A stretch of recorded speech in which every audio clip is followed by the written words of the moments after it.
الله يتغشاهم بالرحمة والمغفرة ويعيد علينا من بركاتهم وأنوارهم وعلومهم ونفحاتهم وخصوصياتهم وأن الله يدخلنا في حزبهم ويرزقنا محبتهم وأن الله يدخلنا معهم جنة الفردوس بغير حساب على تلك النيات وعلى كل ما نوى به السلف الصالح وإلى حضرة النبي الفاتحة. الحمد لله رب العالمين إياك نعبد وإياك نستعين اهدنا الصراط المستقيم صراط الذين أنعمت عليهم غير المغضوب عليهم ولا الضالين. بسم الله الرحمن الرحيم. السلام عليكم ورحمة الله تعالى وبركاته.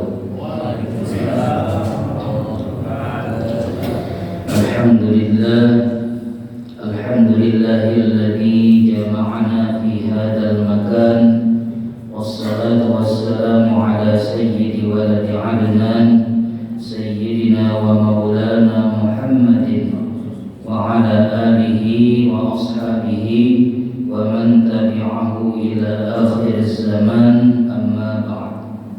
المكرمون والمحترمون, para alim ulama, guru-guru agama, tokoh masyarakat, pengurus Masjid Fathul Iman, bapak-bapak, ibu-ibu, hadirin hadirat, shaimin shaimat rahimakumullah. Pertama-tama kembali kita panjatkan puji dan syukur kehadirat Allah Subhanahu wa taala yang mana kita masih diberikan Allah nikmat umur, kemudian nikmat sehat, taufik dan hidayah, sehingga kita masih bisa mengerjakan amal ibadah, masih bisa bertemu dengan bulan suci Ramadan, yang mana pagi hari ini kita sudah memasuki hari yang ke-14. Itu pun kalau sampai ke maghrib umur kita, karena tidak ada jaminan umur kita sampai nanti ke maghrib. Nah, makanya kan dalam kitab Asrarus Shalah sudah kita bahas, setiap selesai sembahyang kita merenung sejenak, kita bayangkan jangan-jangan ini sembahyangku yang terakhir. Lalu kita minta lawan Allah, ya Allah, panjangkan umur ulun bisa sembahyang subuh besok harinya. Karena zuhur kayak itu kurang, ya Allah, panjangkan umur ulun bisa sembahyang zuhur besok hari. Meninggal biar di antara waktu itu, maka meninggal dihitung dalam keadaan sembahyang, karena meninggalnya dalam keadaan niat sembahyang. Nah, jadi kita pasang niat kita, ya. Kemudian salawat dan salam tak lupa kita aturkan kepada baginda kita Nabi besar Muhammad sallallahu alaihi wasallam beserta para kerabat, sahabat dan pengikut beliau hingga akhir zaman. Jamaah rahimakumullah, alhamdulillah kita sudah memasuki hari yang ke-14, di mana hari ke-14 sebagian masjid ada yang begenal, ada juga yang masih behalus, ya. Nah, masih behalus berarti masih bagus, artinya masih banyak jemaahnya, ya. Behalus masjidnya, ya, artinya jemaahnya banyak. Nah, yang bahaya itu masjidnya begenal dan masjidnya bermaju. Nah, itu yang bahaya tuh. Nah, misalnya bermaju artinya kok kurang nih. Nah, kita alhamdulillah melihat masih semangat. Kenapa? Karena tujuan kita tidak lain yaitu kita memuliakan tamu agung, ya. Bertulisan di depan masjid, marhaban ya Ramadan, selamat datang bulan Ramadan. Masjidnya kosong, cuma mulut nanya. Ibarat pian datang tamu ke rumah, silakan masuk, pian tinggal pakai kamar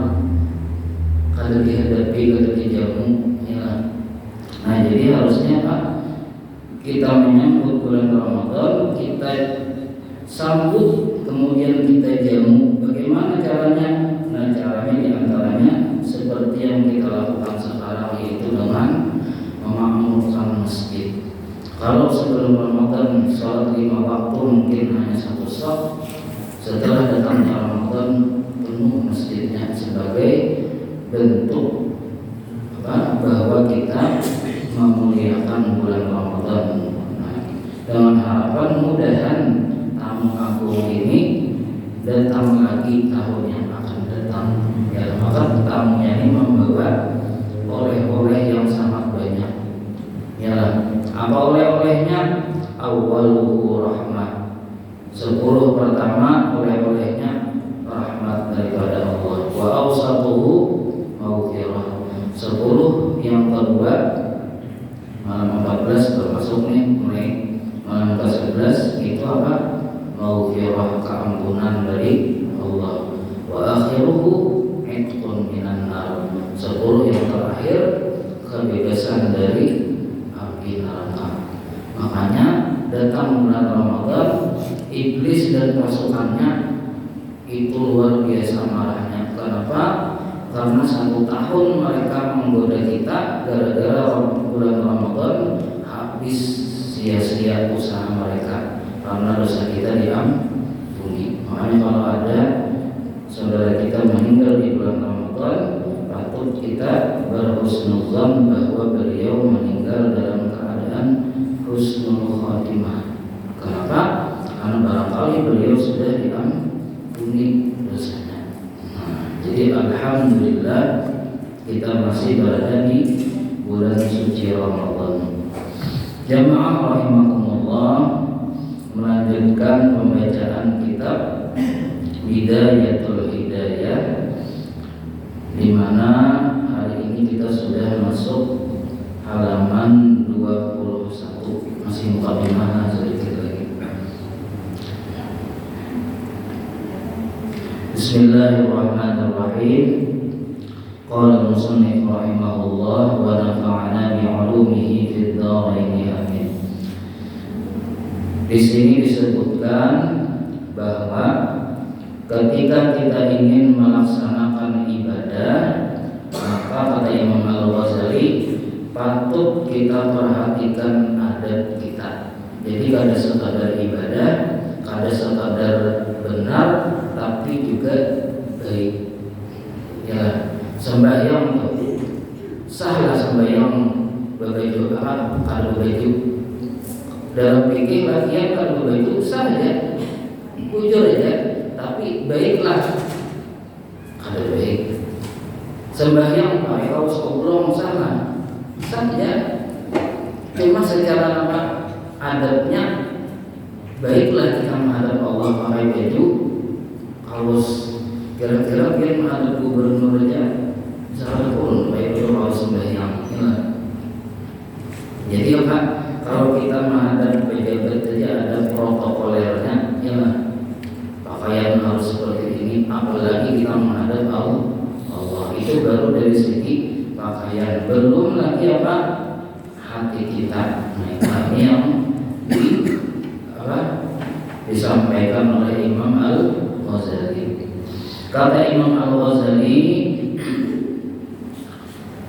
disebutkan bahwa Allah Subhanahu wa taala berfirman dalam surah Al-Mu'min ayat 19 yang berbunyi a'udzubillahi minasyaitonir rajim ya'lamu kha'inatal a'yun wa ma tukhfis sudur.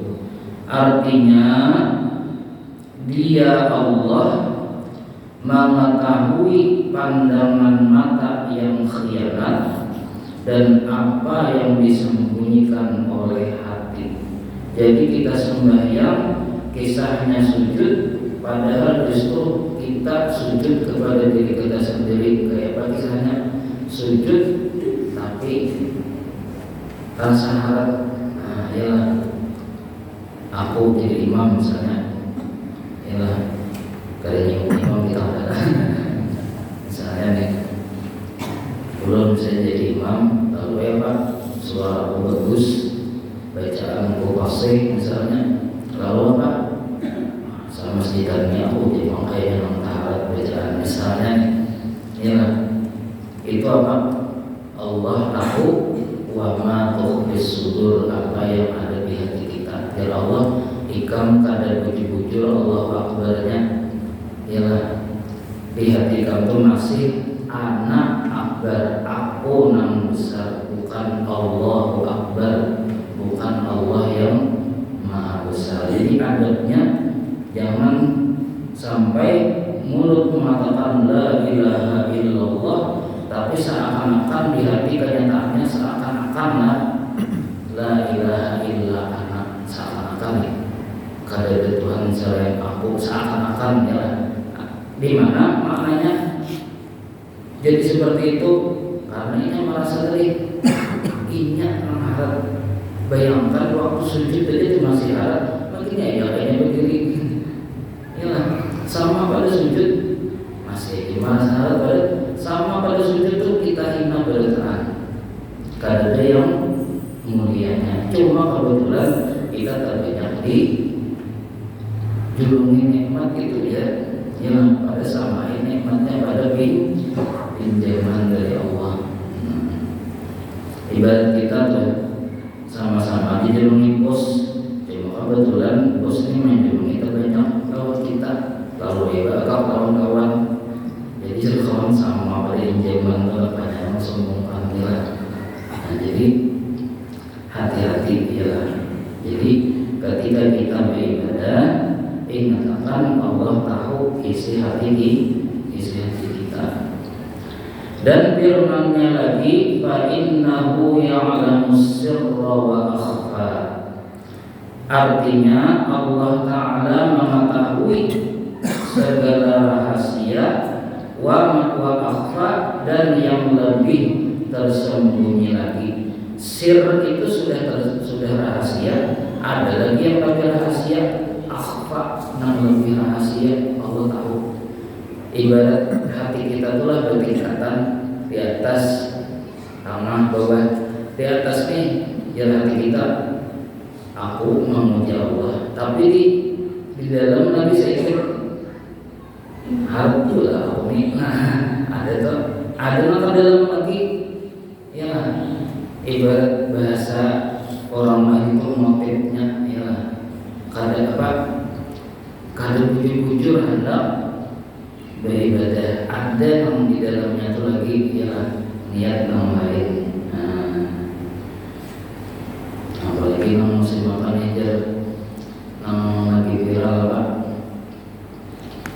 yang bercampur, segala sesuatu tuh kalau kada murni pasti rusak. Kadang tuh minyak yang campur banyak rusak. Seperti itu pula ibadah. Kalau tercampur yang lain maka ibadah kita rusak. Ada tulisan yang bersuara, lalu orang jual bensin, tulisannya murninya cintamu tak semurni bensinku. Artinya saking murninya bensin sendiri sampai murninya cintamu sendiri tak semurni bensinku. Artinya dasar murni kalau campur. Kayak itu juga harusnya niat kita ketika beribadah. Mudah-mudahan kita diberikan Allah ikhlas. Makanya doa guru sekumpul yang diajarkan sendiri Allahumma rzuqna al-ikhlas fi talabil ilmi wa fi nashrihi wa fi jami'at ta'at. Ya Allah, berikanlah kami keikhlasan dalam menuntut ilmu, dalam mengajarkan ilmu, dan dalam segala ketaatan. Kenapa? Karena ikhlas itu salah satu anugerah dari Allah. Kalau kedatangan kita ada depan, apalagi musuh kita iblis dan syaitan itu selalu membisiki. Bagus dan niat lillahi ta'ala, timbul muncul. Alhamdulillah, kalau ikhlas. ujuk pulang, ria lepas ujuk karena. Jadi intinya kita ingatkan bahwa apa yang ada di dalam hati kita, bahkan yang paling tersembunyi pun Allah tahu. Allah tahu. Maka jagalah adab-adabmu di hadapan Tuhanmu, kata Imam Al-Ghazali, baik zahir ataupun batin, seperti beradabnya seorang hamba yang hina, yang banyak membuat kesalahan di hadapan seorang raja yang gagah perkasa. Ulun betapun ada budak, ada raja, lalu budak ini timbul nyelonong duduk ke kursi raja. Kira-kira nih budak nih beradab ke apa? Ini kursi raja timbul didudukinya kursi raja nih, padahal ini budak. Itu jelas sama perumpamaan seorang hamba yang sombong. Kan sombong takabur itu hanya sifat Allah, hendak diambilnya sifat Allah itu sama kursi raja yang mendudukinya, ya kan? Kayak kita nama kursi presiden hendak kita duduki, bisa kan? Sabikinya pas pampresnya. Nah jadi kadang kita seakan-akan beribadah, namun hakikatnya justru kita seakan-akan menduakan Allah. Ya kan? Jangan diwujudkan bahwa waktu kita beribadah karena ingin dipuji manusia, itu seakan-akan kita di hadapan orang sembah, ya, seakan-akan. Dan bersungguh-sungguhlah engkau menjalani adab, sehingga Tuhanmu tidak melihat engkau di tempat yang Dia larang. Nah, ya tadi judulnya harusnya budak duduknya di bawah, duduk di kursi raja. Dan jangan sampai engkau tidak ada di tempat yang dikehendakinya kehadiranmu. Nah, di mana tempat kita? Yaitu di bawah. Ya, jangan Anda mengambil kedudukan Allah. Dan engkau tidak akan memperbuat demikian kecuali engkau aturkan waktu baik-baik dan engkau susunkan wiridmu atau bacaanmu dari pagi hingga ke petang. Nah, bagusnya itu apa? Wiridan kita tuh disusun. Nah, disusun bukan asal mengaji asal hendak baca tasbih. Nah, bagusnya itu apa? Jadwal bersusun. Nah, ini nanti bahas di sini susunan amaliyahnya pagi apa, siang apa. Nah, bersusun. Kalau kita kadang mata belajar memang jadwalnya ya, tapi ibadah bermain apabila mantap. Bagusnya itu apa? Berjadwal. Maka dengarlah baik-baik, karena aku akan menyebutkan, kata Imam Al-Ghazali, segala yang disuruh oleh Tuhanmu, mulai dari engkau bangun tidur di waktu pagi sampai kepada engkau kembali ke tempat tidurmu pada hari yang berikutnya. Nah, jadi dalam kitab ini akan membahas adab mulai bangun guring sampai guring basah. Nah, jadi lengkap di kitab ini. Makanya sampai ulama mengatakan man laisa lahul bidayah wa laisa lahun nihayah. Siapa kalau belajar kitab Bidayatul Hidayah, maka dia tidak akan sampai menuju Allah. Saking kitabnya apa? Dianggap sangat penting. Makanya di pondok pesantren biasanya ini diajarkan. Kalau syarahnya itu kan Maraqil Ubudiyah, itu syarah dari kitab Bidayatul Hidayah. Nah, kita alhamdulillah sudah diterjemahkan oleh guru kita. Kalau ini terjemahan versi Nahnal, bahasanya pun lebih mudah dipahami, yaitu terjemahan dari guru kita Kiai Haji Muhammad Fahmi Zamzam. Nah, yang beliau mungkin di Malaysia, orang Muntai asli. Nah, jadi beliau yang menerjemahkan kitab ini. Kalau terjemah yang versi dahulu, ya kitab Hidayatus Salikin karangan Syekh Abdul Somad Palembang. Itu sama terjemah kitab Hidayatul Hidayah, tapi itu versi 200 tahun yang lalu. Ya. Jadi alhamdulillah beliau melihat terjemahnya itu agak sulit karena bahasa Melayu, Arab Melayu, lalu diubahkan menjadi bahasa yang lebih sederhana. Nah, jadi kitabnya ini kan asal dia bisa membaca huruf Arab, membaca seorang yang bisa dia mana. Nah, jadi insya Allah ini yang akan kita bahas satu persatu.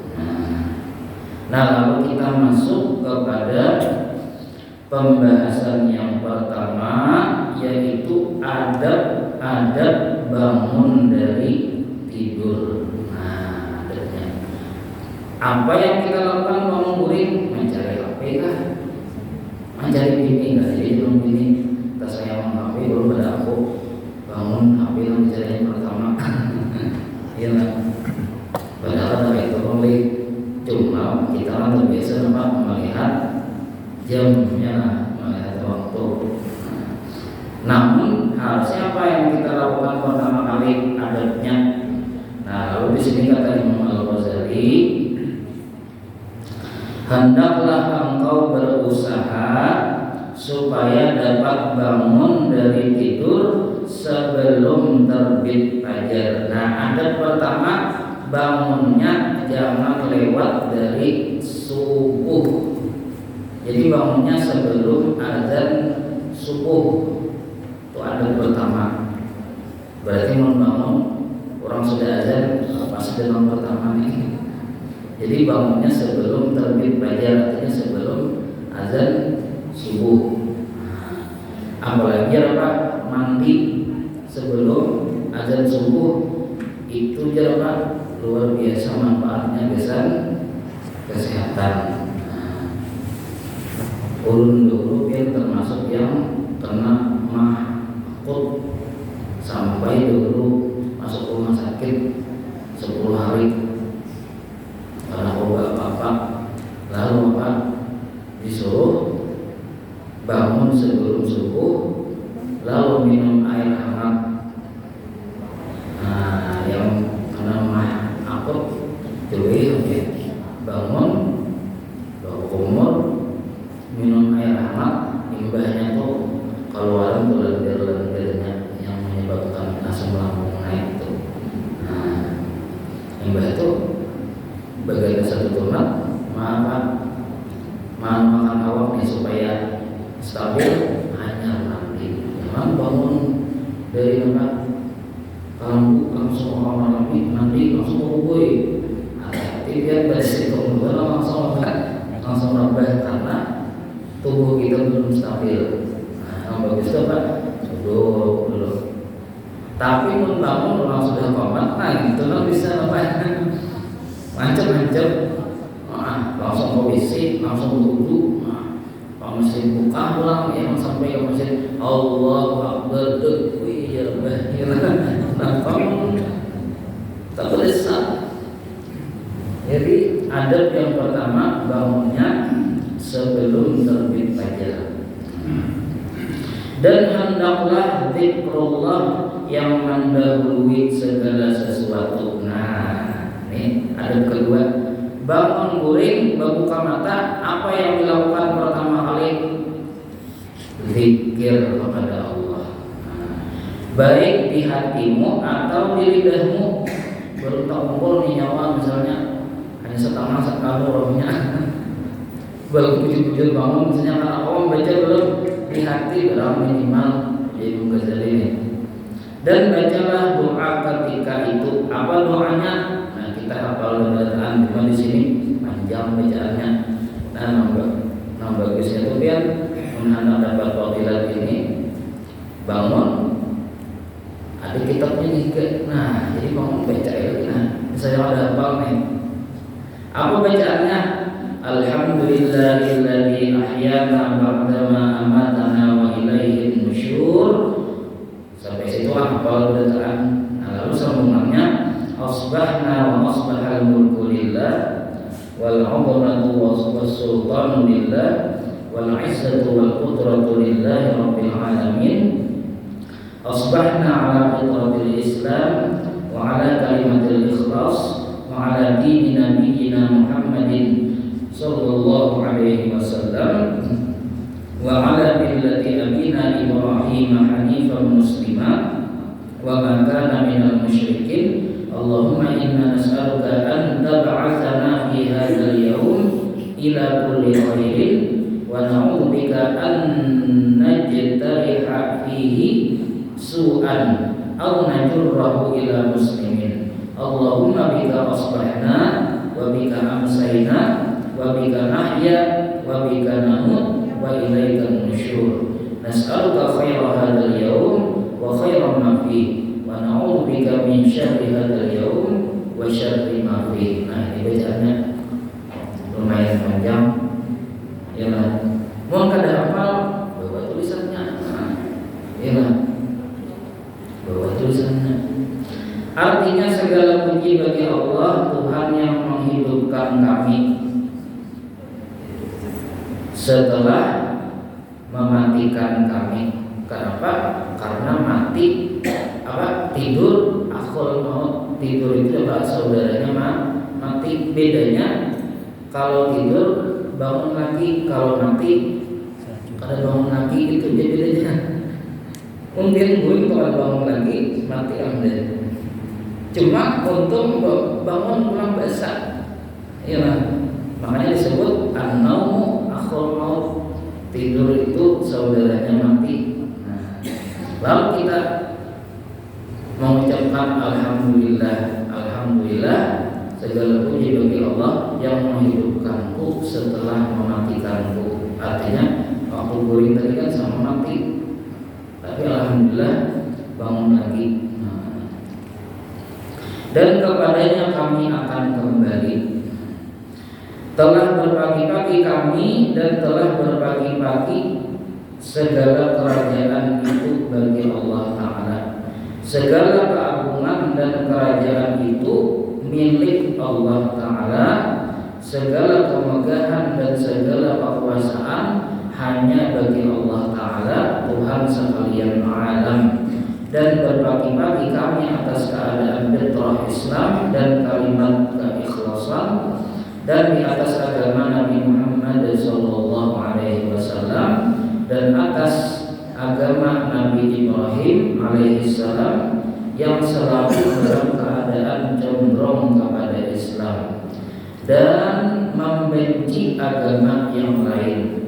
Dan bukanlah Nabi Ibrahim itu seorang yang musyrik. Ya Allah, kami meminta kepadamu supaya Engkau bangunkan kami pada hari ini untuk dapat melakukan segala kebaikan. Doanya tadi minta lawan Allah. Dan kami berlindung denganmu daripada melakukan apa-apa kejahatan atau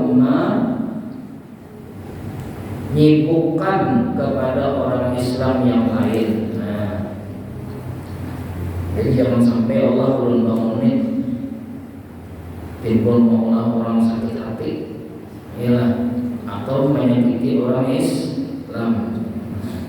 Ya Allah, denganmu kami berbagi-bagi, dan denganmu kami berhutang-hutang, dan denganmu kami hidup, dan denganmu kami mati, dan kepadamu kami akan dikembalikan. Kami memohon kepadamu akan kebaikan hari ini dan segala kebaikan yang ada di dalamnya. Kami berlindung denganmu daripada kejahatan hari ini dan segala kejahatan yang ada di dalamnya. Siapa membaca doa ini, itu siapa? Dia akan dijaga mulai dia bangun sampai dia tidur kembali. Nah, baik dijaga daripada maksiat maupun dijaga daripada mara bahaya. Ya, nang bingung kawan apa? Digugurin apa? Kursi 30 kilo ya aku ikut karena kepala kursinya patah dia orang hati oleh kamu orang mengucapkan artinya Pak membaca doa tadi lalu apa dijagakan oleh Allah. Jadi bangun guring langsung baca zikirnya tadi. Amun kada hafal kada boleh dicatat. Orang tua bari yang nampak sampai datang ke tuan guru cara gampang aku di sini nampak apa orang dahulu itu apa rajin.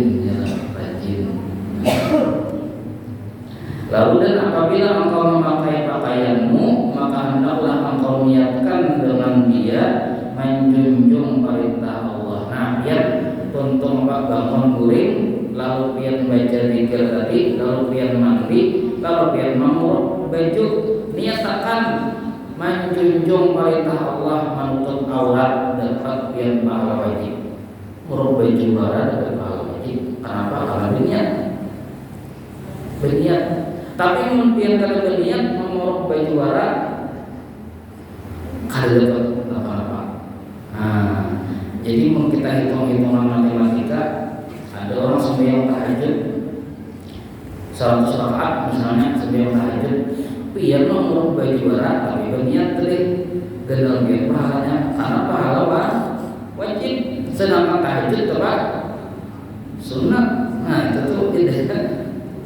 Kalau orang berilmu beda kualitas sama amalnya. Nah, jadi berniat misalnya muruk kerudung sahaja memakai kerudung untuk menutup aurat karena Allah Ta'ala, bukan sahaja kerudung supaya bungas. Nah itulah yang niatnya. Ya. Jadi apa? Dan niatnya karena Allah, insya Allah nanti pakai itu pasti menutup aurat. Kalau sudah niatnya supaya bungas, ada kerudung yang menutup aurat harganya 20.000, ada kerudung yang karena menutup aurat harganya 100.000. Ya mana 100.000 ini karena niatnya supaya bungas tadi. Tapi niatnya bujur-bujur hanya menutup aurat, pastinya memilih yang menutup aurat tadi. Nah jadi niatkan kata Imam Al-Ghazali ketika berpakaian menutup aurat. Dan janganlah engkau berniat dengan berpakaian itu menunjuk kepada makhluk. Nah ini nilai jarullah ini dari Imam Ghazali. Menunjuk itu maksudnya apa? Supaya dapat perhatian. Kalau begitu engkau akan mendapat kerugian. Ya tadi harusnya dapat pahala wajib, akhirnya kada dapat apa karena niatnya salah tadi. Nah, kira-kira cukup, mudah-mudahan ada manfaatnya. Saya kira perlu mohon maaf. Jadi ringkasnya ada ketika bangun tidur, pertama tadi apa yang kita lakukan? Bangunnya sebelum terbit fajar. Imbah bangun yang pertama kali dilakukan zikir, ialah zikir. Imbah dibaca zikirnya, lalu mandi, berwudu, tuntung, pakai pakaian, niatkan pakai pakaiannya untuk menutup aurat, bukan karena baju hanya dan lain-lain. Mudah-mudahan ada manfaatnya. Salah-salah mohon ampun dan maaf. Mudah kita panjang umur, sehat badan, dapat taufik hidayah, sehingga kita bisa mengisi bulan Ramadan ini hingga nanti berakhirnya Ramadan dan Allah terima segala amal ibadah kita, dan mudah-mudahan kita termasuk orang-orang yang dibebaskan oleh Allah daripada siksa api neraka dan dimasukkannya ke dalam surganya bighairi hisab beserta Rasulullah sallallahu alaihi wasallam. Amin ya rabbal alamin. Ala tilka niyyat al-Fatihah. A'udzu billahi minasyaitonir rajim. Bismillahirrahmanirrahim. Alhamdulillahirabbil alamin. Arrahmanirrahim. Maliki yaumiddin. Iyyaka na'budu wa iyyaka nasta'in. Ihdinas siratal